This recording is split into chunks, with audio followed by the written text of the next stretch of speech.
Hello friends, welcome to Jharkhand Pariksha. जैसे जैसे CGL की यदि आप तैयारी कर रहे हैं तो आप हमारे साथ जुड़ जाइए, क्योंकि इसके पेपर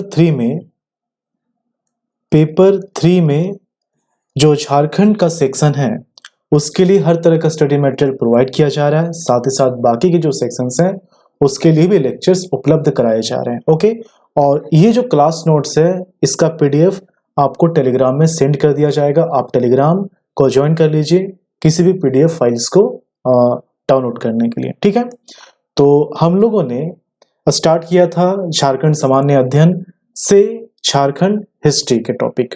ओके, और इसमें हम लोगों ने लास्ट लेक्चर में क्या पढ़ा था, झारखंड के जेलों की स्थापना कब और कैसे हुई है। आज हम लोग क्या पढ़ने वाले हैं, झारखंड का ऐतिहासिक उल्लेख।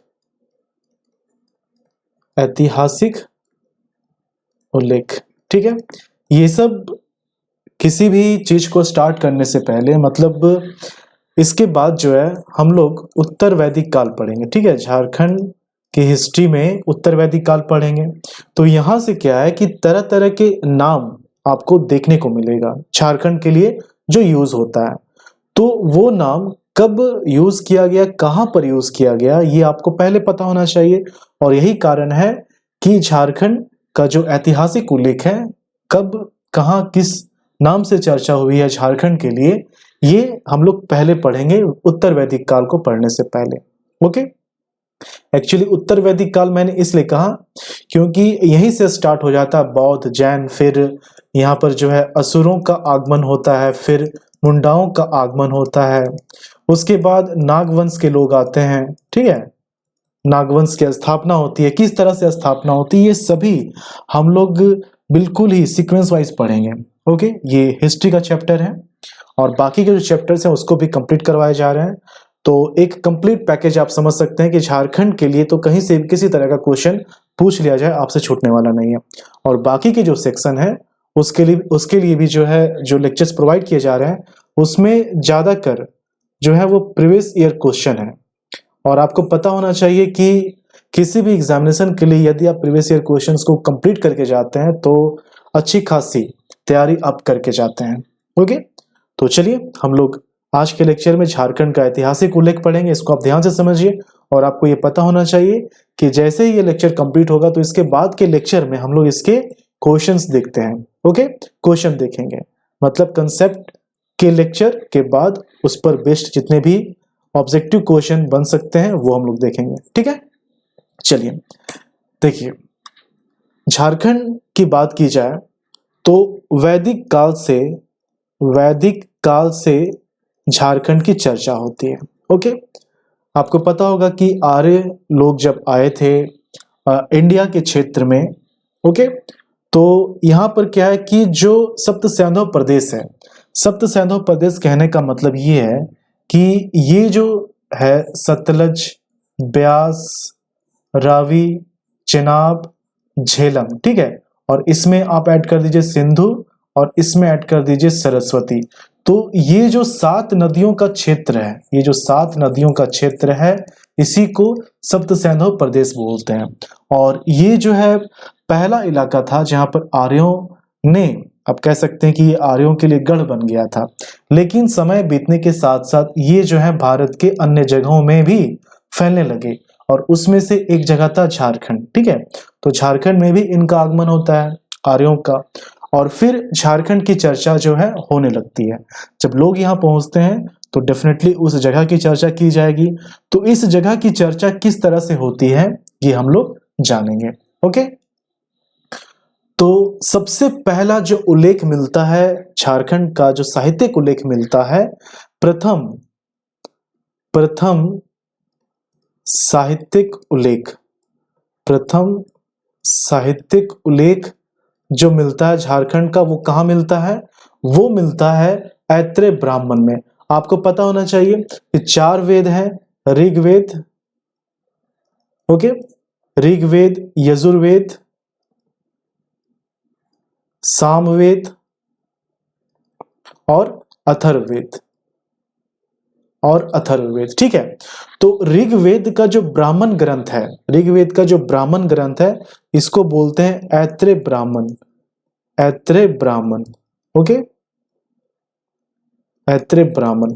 तो इसी ब्राह्मण ग्रंथ जिसका नाम ऐत्रेय ब्राह्मण है, इसमें झारखंड की चर्चा मिलती है। सबसे पहला साहित्यिक उल्लेख जो है झारखंड का, वो ऐत्रेय ब्राह्मण में मिलता है। लेकिन ये आपको पता होना चाहिए कि झारखंड के क्षेत्र की चर्चा तो हो रही है यहाँ पर, लेकिन झारखंड नाम से नहीं। ठीक है, इस क्षेत्र की चर्चा जरूर मिल रही है लेकिन झारखंड के नाम से नहीं। तो किस नाम से? तो ऐत्रेय ब्राह्मण में झारखंड की जो चर्चा है वो है पुंड, पुंड या फिर पुंड्र, पुंड या फिर पुंड्र, इस नाम से इस क्षेत्र की चर्चा हुई है ऐत्रेय ब्राह्मण में। ओके, समझ गए मेरी बात को? मैंने जो कहा बस यही से जो है क्वेश्चंस बन जाते हैं। ओके, कि झारखंड का सबसे प्रथम साहित्यिक उल्लेख कहाँ मिलता है। ओके, लेकिन आपको ये भी पता होना चाहिए कि झारखंड के नाम से पहला साहित्यिक उल्लेख ऐत्रेय ब्राह्मण में नहीं है। कहाँ मिलता है ये हम लोग देखेंगे। ओके, तो ये हो गया पहला पॉइंट। अब देखिए इसके बाद क्या है, थोड़ा सा मैं आपको बता दूं कि अगर हम लोग काल को पढ़ते हैं, ठीक है, तो प्राचीन ग्रंथ, प्राचीन काल, प्राचीन काल, मध्यकाल और आधुनिक काल। ओके, आधुनिक काल। ठीक है, तो प्राचीन काल में क्या है कि जनरली देखिए मैं रिलेट कर रहा हूं झारखंड के लिए। ठीक है, तो झारखंड की जब आप हिस्ट्री पढ़ेंगे तो इसमें जो इफेक्ट देखने को मिलता है वो गुप्त शासकों का इफेक्ट देखने को मिलेगा, गुप्त शासक। ठीक है, और उसके बाद गौड़ शासक, गौड़ शासक खासकर शशांक। ठीक है, इसके बाद थोड़ा सा आपको वैदिक के बारे में पढ़ना है इसी में, लेकिन शासक की बात की जाए तो गुप्त शासक और गौड़ शासक। ओके, ये आपको पढ़ना होगा। उसके बाद वृद्धरथ वंश,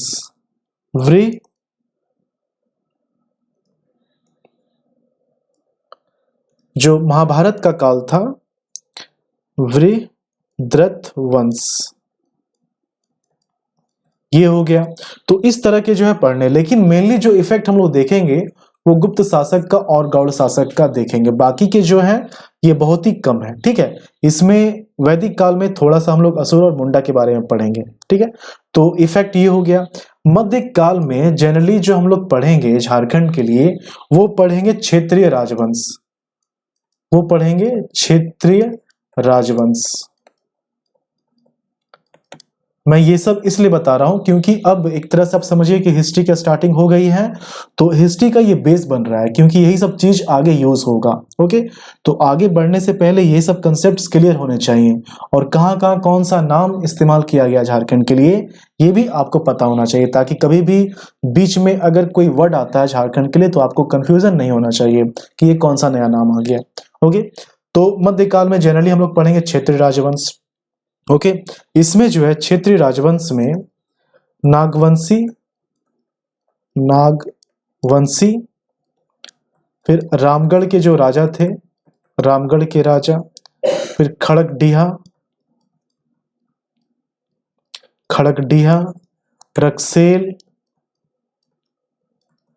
चेरो राजवंश, पंचेत, सिंहभूम, सिंहभूम। तो ये सब क्षेत्रीय राजवंश है जिसको हम लोग मध्यकाल में पढ़ेंगे।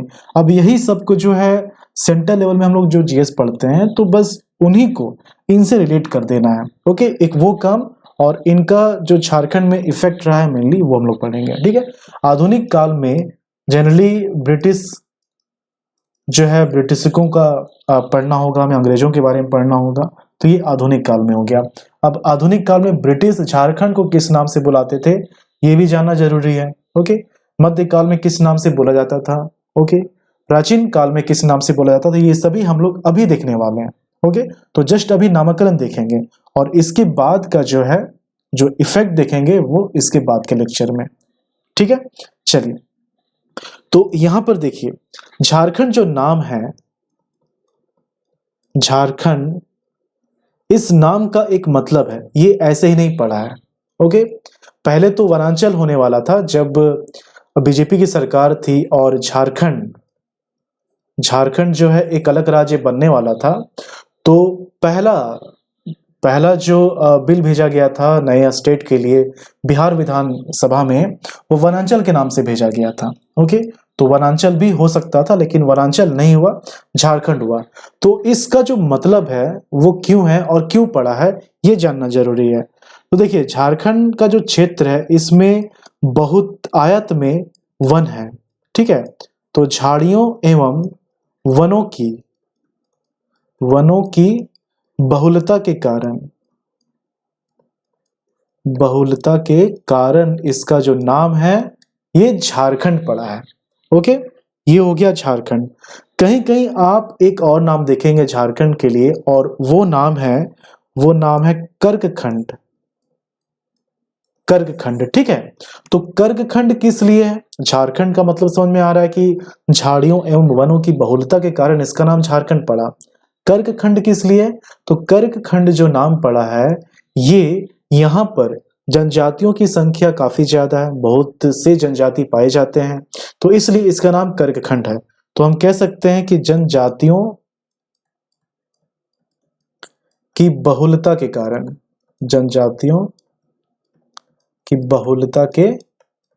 कारण ओके, इसका नाम कर्कखंड पड़ा है। तो ये दो नाम हो गए। उसके बाद है वैदिक साहित्य में जो चर्चा मिलती है, हम लोग उसको देखते हैं। वैदिक साहित्य में, क्योंकि पहला जो उल्लेख मिलता है झारखंड का साहित्यिक उल्लेख, वो वैदिक साहित्य में ही मिलता है। और जो पहला है जहां पर झारखंड क्षेत्र की चर्चा है, वो कौन सा है? जैसा कि मैंने स्टार्टिंग में बताया, वो है ऐत्रेय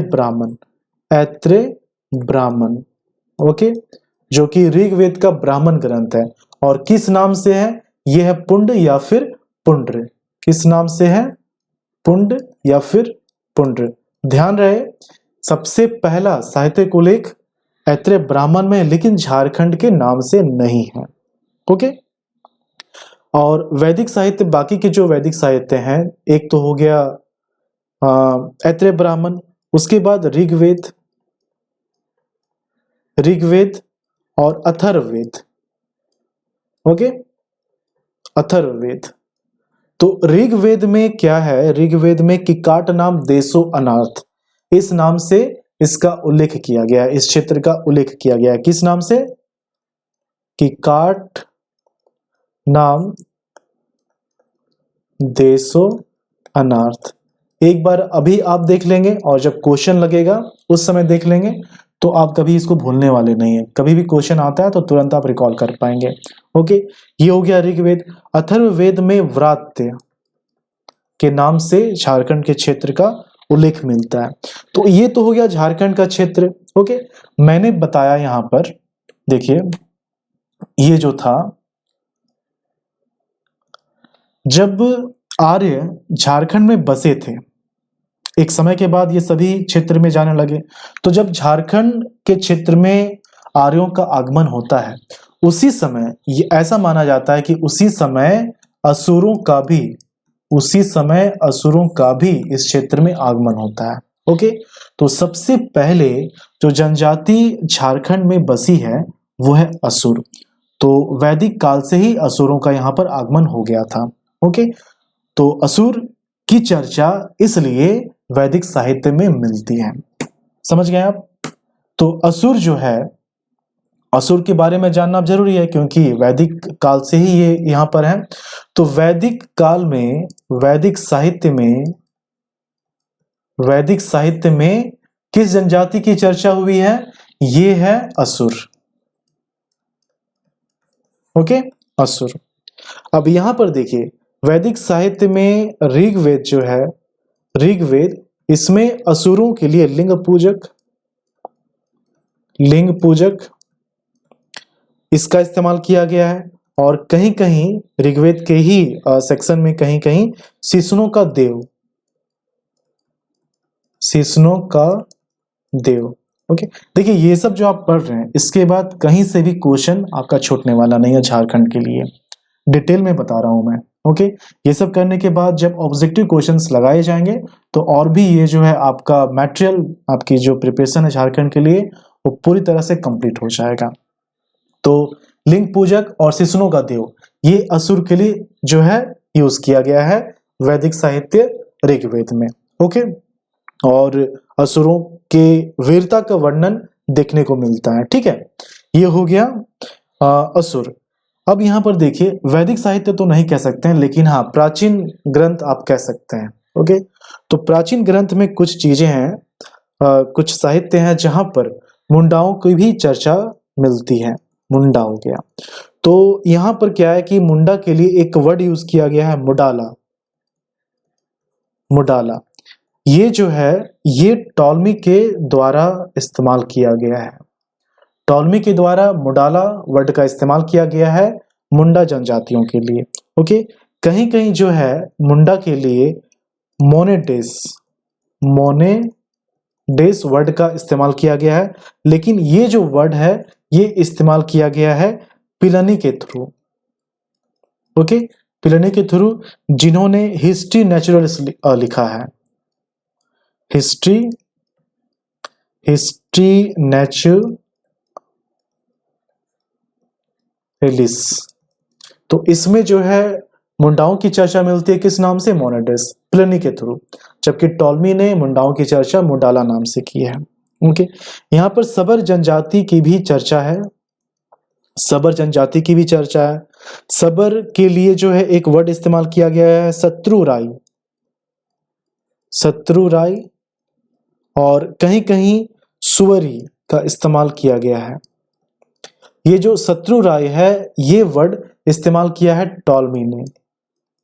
टॉलमी ने। ठीक है, तो अब यहां पर हम कह सकते हैं कि मुंडा, असुर के साथ साथ मुंडा और सबर जनजाति का भी उल्लेख मिलता है प्राचीन ग्रंथ में, लेकिन असुर की चर्चा वैदिक साहित्य में है, जबकि मुंडा की जो चर्चा है वो टॉलमी के थ्रू किया गया है, पिलनी के थ्रू किया गया है। सबर जनजाति की चर्चा टॉलमी के थ्रू किया गया है।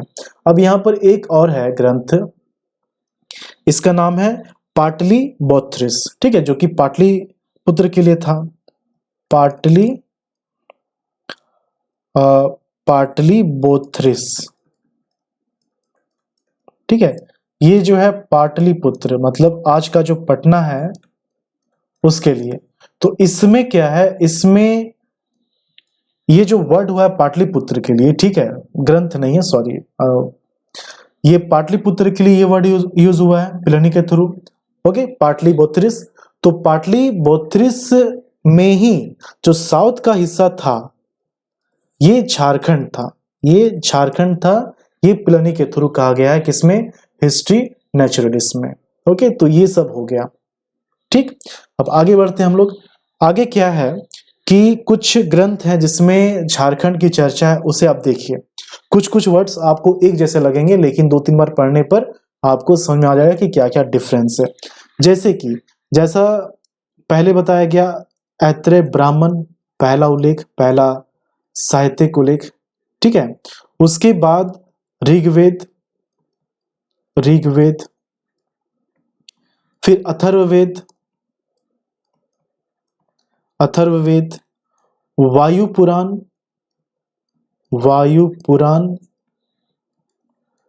प्रयाग प्रशस्ति, विष्णु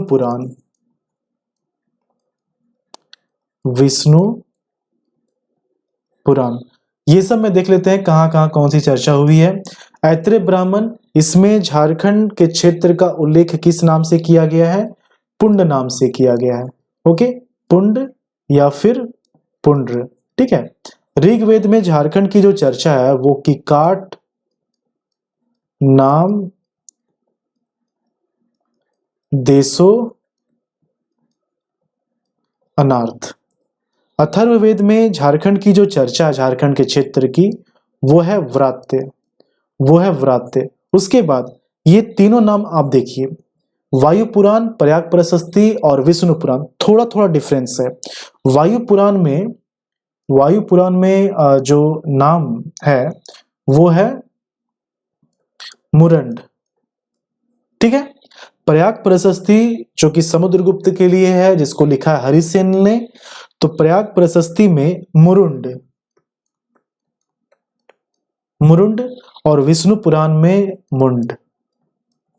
यहां पर देखिए ये तीनों एक जैसा लग रहा है लेकिन हल्का का डिफरेंस है। मुरुंड वायु पुराण के लिए मुरुंड, प्रयाग प्रशस्ति के लिए मुंड, विष्णु पुराण के लिए। बाकी जो तीन है ऐत्रेय ब्राह्मण, ऋग्वेद, अथर्ववेद अलग अलग है। पुंड, केकाट नाम, देशोनार्थ, व्रात्य। ओके, तो ये हो गया। आगे के कुछ और भी हैं, जैसे जो 7वां पॉइंट हम लोग देखते हैं। 7वां पॉइंट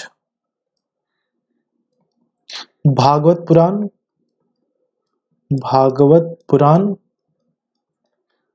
उसके बाद है मध्यकाल से पहले के जो संस्कृत साहित्य थे। ओके, तो हम कह सकते हैं पूर्व मध्यकालीन संस्कृत के साहित्य।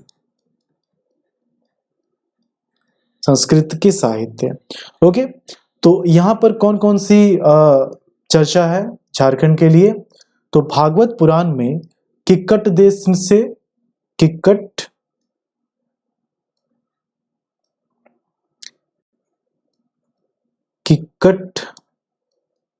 देश या फिर कहीं कहीं लिखा होता है प्रदेश, तो किक्कट प्रदेश कह सकते हैं आप। और मध्यकाल से जस्ट पहले के जो संस्कृत के साहित्य हैं उसमें कलिंद देश। ओके, ये हो गया। इसके बाद कुछ और बताता हूं मैं आपको। देखिए, अगर हम लोग महाभारत की बात करें तो महाभारत ये जो है ये जरासंध से थोड़ा सा कनेक्टेड है। ठीक है, जरासंध मगध का जो साम्राज्य है उसमें हर्यक वंश, शिशुनाग वंश, ओके, शिशुनाग वंश और फिर नंद वंश, ये 3 वंश ने यहाँ पर मगध में शासन किया। लेकिन इन सबसे पहले वृहद्रथ वंश इन्होंने शासन किया था। ओके, और जरासंध जो है वृहद्रथ वंशी थे। तो ऐसा माना जाता है कि झारखंड का जो क्षेत्र था ये जरासंध के अधिकार में आता था। ओके, जरासंध के अधिकार क्षेत्र में था ये, और इसीलिए झारखंड का उल्लेख जो है इनके समय में भी मिलता है। तो इसलिए पूछ लिया जाता है कि महाभारत में झारखंड का उल्लेख किस नाम से मिलता है। ओके, तो महाभारत में देखिए, महाभारत में ये जो मगध साम्राज्य था जरासंध के लिए, जो मगध का साम्राज्य था, तो मगध साम्राज्य का जो दक्षिणी भाग था इसको किक्काट नाम से जाना जाता था। किक्काट नाम से जाना जाता था। तो मगध साम्राज्य का जो दक्षिणी हिस्सा था वो झारखंड का क्षेत्र था। ओके, और इसको किक्काट नाम से जाना जाता था। ठीक है, अब यहाँ पर क्या है कि इसमें महाभारत में ही झारखंड की जो चर्चा मिलती है वो किस नाम से मिलती है? वो या तो पशु भूमि, ठीक है, या फिर पुंडरिक, ये 2 नाम आपको याद रखना है, पुंडरिक या फिर पशु भूमि, महाभारत के लिए। ठीक है, इसके बाद चीनी यात्री हैंसांग, ठीक है, तो इनके द्वारा भी कुछ नाम दिया गया है। ये जो झारखंड का क्षेत्र है, ठीक है, झारखंड का जो क्षेत्र है, तो ये जो है संथाल परगना का क्षेत्र, तो इसमें जो राजमहल की पहाड़ियां हैं, ठीक है, राजमहल की जो पहाड़ियां हैं,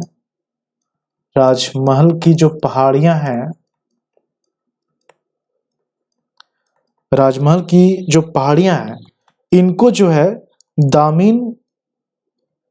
दामिन ए कोह के नाम से कहा गया है। ठीक है, और ये जो वर्ड दामिन ए कोह, ये 1824 में कैप्टन कैप्टन टैनर ने दिया था सर्वेक्षण के दौरान। ओके, लेकिन राजमहल का जो पहाड़ी क्षेत्र है, राजमहल का जो पहाड़ी क्षेत्र है, इसके लिए दामिनी को का जो इस्तेमाल किया गया है हैंसोंग ने किया है। और जो नॉर्मल मैदानी क्षेत्र है, इसके लिए जो वर्ड यूज हुआ है वो कौन सा वर्ड यूज हुआ है? किचिंग, किचिंग, किचिंग काई ला। ओके, एक बार आप देख लीजिए, फिर आप भूलेंगे नहीं, आप आराम से टिक कर सकते हैं। ये हो गया राजमहल का जो पहाड़ी क्षेत्र था, जो मैदानी क्षेत्र था। पहाड़ी क्षेत्र के लिए तो दामिनी को इस वर्ड का इस्तेमाल हुआ है। ओके, और अगर पूरे संथाल परगना की बात की जाए, पूरे संथाल परगना की बात की जाए, तो प्राचीन काल में इस संथाल परगना के क्षेत्र को नरी खंड के नाम से जाना जाता था। समय बीतने के साथ ये जो नरी खंड था, इसका नाम कांकजोल में परिवर्तित हो गया, कांकजोल। ठीक है, इसके बाद इसका जो नाम है संथाल परगना का, इस क्षेत्र का बौद्ध साहित्य में आपको पीडीएफ दे दिया जाएगा। ओके, ये जो क्लास नोट्स हैं टेलीग्राम में सेंड कर दिया जाएगा। बौद्ध साहित्य जो है ये कजंगला, ओके, इस नाम से झारखंड का जो संथाल परगना है, इस क्षेत्र का उल्लेख मिलता है। तो अलग अलग क्षेत्र है झारखंड का, किसको किस नाम से बोला जा रहा है, कहां पर बोला जा रहा है, किसने बोला, ये सभी चीजें इंपॉर्टेंट है। ओके, तो अब वैसा समय नहीं है कि बस जो ऊपर के सेंटेंस होते हैं उसको आप देख लीजिए और एग्जामिनेशन में क्वेश्चन आप टिक कर देंगे। क्वेश्चन कहीं से भी पूछा जा सकता है। ओके, इसलिए हर चीज को पढ़ के कंप्लीट रखना है। ओके, तो बौद्ध साहित्य में इस क्षेत्र को कजंगला के नाम से बोला जाता था। अब यहाँ पर एक वर्ड आता है छोटा नागपुर, जो कि काफी ज्यादा ही लोकप्रिय है और फेमस भी है झारखंड के लिए। छोटा नागपुर, ये वर्ड आया कहां से? देखिए, एक वर्ड है, इसका नाम है चूटिया नागपुर। ओके, चूटिया नागपुर। अब ये कहां से आया, ये मैं बताऊंगा आपको जब नागवंश पढ़ाऊंगा। ठीक है, ये उस समय बताया जाएगा। तो चूटिया नागपुर, आप ये समझिए बस कि झारखंड का जो क्षेत्र है, ओके, उसको मुगल काल से ही कुकरा या फिर खुखरा के नाम से जाना जाता था। ठीक है, बाद में इस नाम को चोटिया नागपुर से जाना गया। ओके, जब यहाँ पर अंग्रेज आए तो उनका जो बोलने का तरीका होता है, थोड़ा ट्विस्ट करके बोलते हैं। ओके, अब जैसे यहाँ पर चोटिया नागपुर है, तो अपने वर्ड में इसको वो चेंज करके बोलेंगे, इसको सही से वो जो है इसका उच्चारण नहीं कर पाएंगे। तो चोटिया जो नागपुर है, इसको चोटा नागपुर बोला गया, चोटा नागपुर। ठीक है, चोटा नागपुर। फिर धीरे धीरे यही सुनने में लगता था छोटा नागपुर कि वो छोटा नागपुर बोल रहा है, और यही बाद में हो गया छोटा नागपुर, यही बाद में हो गया छोटा नागपुर। तो क्वेश्चन आए कि झारखंड के लिए छोटा नागपुर किसने इस्तेमाल किया, मतलब झारखंड के क्षेत्र को छोटा नागपुर किसने कहा है? तो अंग्रेजों ने कहा है। ओके, समझ में आ गया आपको? इसके बाद कुछ और है जहां पर झारखंड का साहित्यिक उल्लेख है, ये हम लोग देख लेते हैं। देखिए, आईने अकबरी, ये सब आप 2-3 बार पढ़ेंगे आपको याद हो जाएगा। अर्थशास्त्र, टॉलमी, मुगल काल में किस नाम से झारखंड को जाना जाता था? देखिए, अगर स्पेसिफिक बोला जाए, जैसे कि तुझो के जहांगीरी है, आईने अकबरी है, अकबरनामा है, तो आपको वो नाम मेंशन करना पड़ेगा। लेकिन अगर सिर्फ बोला जाए मुगल काल, तो मुगल काल में झारखंड का जो क्षेत्र है, इसकी जो चर्चा है, ये कुकरा या फिर खुखरा के नाम से होता है। ओके, टॉलमी, तो टॉलमी ने झारखंड के क्षेत्र को जिस नाम से संबोधित किया है वो है मुंडल। अब यहां पर देखिए, आप फिर से रिकॉल कीजिए, इस तरह का मैंने आपको 3 नाम बताया। एक है मुंड, ठीक है, सिंपल। एक क्या था? मुंड था। ठीक है, मुंड कहां पर था? ये था विष्णु पुराण में, उसके बाद था मुरंड और एक था मुरुंड। तो मुरंड जो है, मुरंड ये था वायु पुराण में, और मुरुंड जो है ये था प्रयाग प्रशस्ति में, प्रयाग प्रशस्ति में। और एक नया एक जैसा ही नाम मुंडल, ये टॉलमी के थ्रू यूज किया गया है। ओके, अर्थशास्त्र में चाणक्य ने जिसको लिखा है, कौटिल्य ने जिसको लिखा है, तो इसमें झारखंड की जो चर्चा है ये कुक्कुट, कुक्कुट या सिंपल कुक्कुट या फिर कुक्कुट प्रदेश, ठीक है, कुक्कुट देश, कुक्कुट देश, ठीक है। और आईने अकबरी में कोकरा, कोकरा या फिर खंकरा, खंकरा, ठीक है। तो ये सब हो गया। इसके बाद कुछ और नाम है, इसके बाद कुछ और नाम क्या है, इसके बाद हो गया तुजुके जहांगीरी में, तुजुके जहांगीरी में, तुजुके जहांगीरी जो कि जहांगीर का बायोग्राफी है, जिसको जहांगीर ने खुद लिखा है। और इसमें क्या है कि जब आप नागवंश पढ़ेंगे तो दुर्जन साल एक नागवंशी राजा, इनके बारे में पढ़ेंगे, ठीक है। तो इनके बारे में जहांगीर, जब जहांगीर का शासन था, मुगल जब ये शासक थे, तो उस समय दुर्जन साल की चर्चा मिलती है, ठीक है। तो इनकी चर्चा जो है इसमें किया गया तुजुके जहांगीरी में, और इसलिए इसमें झारखंड की भी चर्चा है। और झारखंड की जो चर्चा है इसमें, वो किस नाम से है तुजुके जहांगीरी में, ये है खोखरा, ये है खोखरा। देखिए एक जैसा नाम है, क्या क्या नाम अभी मैंने बोला, एक मैंने बोला कोकरा या फिर खंकरा, या फिर खंखरा। उसके बाद मैंने आपको कहा कुकरा, कुकरा या फिर खोखरा, ठीक है। और एक यहां पर आ गया खोखरा। तो कोकरा या फिर खंखरा जो है ये आईने अकबरी में है, ये आईने अकबरी में है। और कुकरा या फिर खुखरा ये पूरे मुगल काल में, अगर कोई नाम स्पेसिफिक नहीं पूछा जाता है तो आप कुकरा या फिर खोखरा टिक करेंगे। और तुजुके जहांगीरी, खोखरा, तीनों एक जैसा नाम है, इसलिए मैंने यहाँ पर एक साथ लिखा है, ठीक है। दुर्जन साल की चर्चा मिलती है यहाँ पर तुजुके जहांगीरी में, ठीक है। इसके बाद हेनसांग ने झारखंड के क्षेत्र को किस नाम से संबोधित किया है। एक तो था जो संथाल परगना का क्षेत्र है, तो संथाल परगना के क्षेत्र में जो राजमहल की पहाड़ियां हैं, तो राजमहल की पहाड़ियां के लिए इन्होंने दामिने को वर्ड का इस्तेमाल किया है। और इसका जो मैदानी भाग है राजमहल के क्षेत्र का, उसके लिए किलोना, सुकालाना या फिर कर्ण सुवर्ण इस नाम से संबोधित किया गया है राजमहल की, जो राजमहल का जो मैदानी क्षेत्र है, ठीक है। लेकिन ओवरऑल अगर ऐसे ही बोला जाए कि हेनसांग ने झारखंड के लिए कौन सा वर्ड इस्तेमाल किया है, तो आप सिंपली बोलेंगे किलोना, किलोना,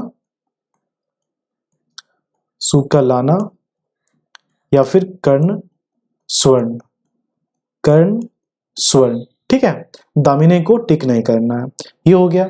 उसी तरह से फायान, फायान भी इस क्षेत्र में आते हैं। और झारखंड के लिए कुक्कुट लाड, कुक्कुट लाड, इस नाम से झारखंड के क्षेत्र को संबोधित करते हैं। देखिए अभी तक हम लोगों ने जो भी नाम पढ़ा है झारखंड के क्षेत्र के लिए वो अलग अलग है, लेकिन झारखंड नहीं है, झारखंड नहीं है। अब मैं जो बता रहा हूं वो सभी जगह में झारखंड के क्षेत्र की जो चर्चा हुई है वो झारखंड के नाम से हुई है। तो ये कौन कौन से हैं इसको आप देख लीजिए, इसके अलावा कोई भी नाम आए आप झारखंड टिक कर दीजिए। तो एक तो है 13वीं सदी का ताम्रपत्र, ताम्रपत्र। उसके बाद है तारीखे फिरोज शाही।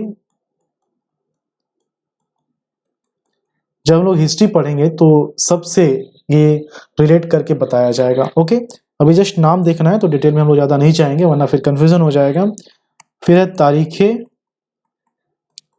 तारीखे बंगला। उसके बाद है सियाल उल मुतखरीन खरीन, कबीर के जो दोहे हैं, कबीर के दोहे, पद्मावत जिसको मलिक मोहम्मद जायसी ने लिखा है, पद्मावत जिसमें अलाउद्दीन खिलजी की चर्चा मिलती है। ओके, चित्तौड़गढ़ के राजा रतन सिंह की चर्चा मिलती है, पद्मावती की चर्चा मिलती है। फिर नरसिंह द्वितीय का जो ताम्रपत्र है, और अकबरनामा, इन सभी जगह में झारखंड क्षेत्र की जो चर्चा हुई है वो किस नाम से? ये झारखंड क्षेत्र से, ये झारखंड क्षेत्र से। ओके, इसके साथ ये लेक्चर कंप्लीट हो जाता है। अब कहीं भी किसी भी तरह से अगर आपसे पूछा जाए कि झारखंड क्षेत्र की चर्चा किस नाम से हुई है, कहां पर हुई है, तो इससे बाहर क्वेश्चन आने वाला नहीं है। ओके, इसके बाद हम लोग ऑब्जेक्टिव क्वेश्चंस देखेंगे, तब ये ज्यादा क्लियर हो जाएगा। मैं जब भी कंसेप्ट के बाद वाले लेक्चर में ऑब्जेक्टिव क्वेश्चन बताता हूं तो उसे आप जरूर देखें, एक तरह से आपके लिए वो रिवीजन है। लेकिन सिर्फ अगर आप ऑब्जेक्टिव क्वेश्चन देखते हैं तो ज्यादा फायदा होगा नहीं, इसीलिए इस सीक्वेंस को फॉलो करते रहना है। ओके, तो ये जो पीडीएफ आप देख रहे हैं, ये जो क्लास नोट्स है, इसका पीडीएफ आपको टेलीग्राम में सेंड कर दिया जाएगा, वहां से आप इसको डाउनलोड कर सकते हैं। ओके, चलिए मिलते हैं झारखंड के अगले वीडियो में, हमारे साथ जुड़े रहिए। धन्यवाद।